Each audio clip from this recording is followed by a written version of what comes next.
நம்முடைய ஜிஆர் சாமிநாதன் அவருடைய அமர்வுக்கு அந்த விஷயம் வருகிறது. ஆகையினால எந்த காலத்திலும் இந்த நம்முடைய திமுக அரசானது இந்து விரோதமாக செயல்பட்டு கொண்டிருக்கிறது. ஒட்டுமொத்தமாக ஓட்டு வாங்க வேண்டும் என்பதற்காக, தாஜா செய்ய வேண்டும் என்பதற்காக இந்த விஷயத்தை செய்துட்டு இருக்கு. பச்சை துரோகம் பண்ணிருக்கு. மிக மிக முக்கியமாக சொல்லணும், எந்த இடத்துலையுமே இன்றைக்கு காலையிலிருந்து நீதியரசர்கள் முன்பாக வந்த விவாதங்களும் கூட எந்த இடத்துலையும் எந்த இஸ்லாமியரும் அவங்க ஆட்சேபனை தெரிவிக்கல. அப்படி ஒரு வேளை ஏதாவது அவங்க செய்திருந்தா தர்கா தரப்புல தானே அவங்க ஆட்சேபனை தெரிவித்திருக்கணும். தர்கா தரப்புல எந்த விதமான ஆட்சேபனையும் இல்லை. மாறாக இதுக்குள்ள திட்டமிட்ட ஒரு அஜெண்டா இருக்குது. இவங்களுக்கு என்று ஒரு திட்டமிட்ட ஒரு அஜெண்டா இருக்கிறது. அதனுடைய அடிப்படையில் தான் இதை தடுத்து நிறுத்தி இருக்கிறார்கள் என்பதும் கூட இன்றைய வாத விவாதங்களினுடைய சாரமாக இருக்கு.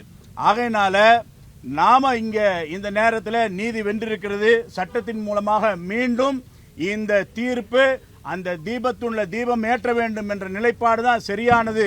100 ஆண்டுகள் இந்துக்களினுடைய கனவு, வீரத்துறவி ராமகோபாலன் இந்து முன்னணியுடைய நிறுவனர் அவர்கள் கண்ட கனவு, இங்கே மதுரையிலே தன்னுடைய இன்னுரை ஈந்த ஐயா அமரர் ராஜகோபாலன் அவர்களுடைய கனவு நினைவாக வேண்டும்.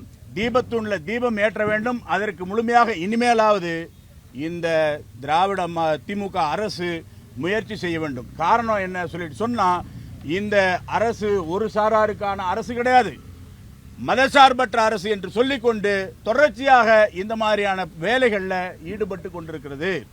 ஆகையினால இந்துக்களும் சேர்ந்து தான் ஓட்டு போட்டிருக்காங்க. இந்துக்களுக்கும் இந்த அரசு தான் அரசாங்கம்.